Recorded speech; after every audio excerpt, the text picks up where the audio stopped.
دیوبندیت کی باطل کرامات۔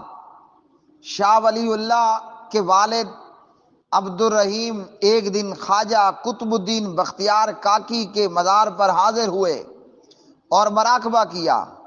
خواجہ قطب الدین بختیار کاکی کے مردے نے قبر پر موجود شاہ عبد الرحیم کو بتایا، تمہاری مسز پریگننٹ ہے اور اس کے پیٹ کے اندر ایک بہت بڑا ولی اللہ ہے۔ شاہ صاحب گھر آ کر بتانا بھول گئے۔ ایک دفعہ کا واقعہ ہے کہ شاہ عبد الرحیم کی مسز نماز پڑھ رہی تھی اور دعا مانگی تو ان کے ہاتھوں کے اندر دو چھوٹے چھوٹے ہاتھ نمودار ہوئے اور وہ گھبرا گئی۔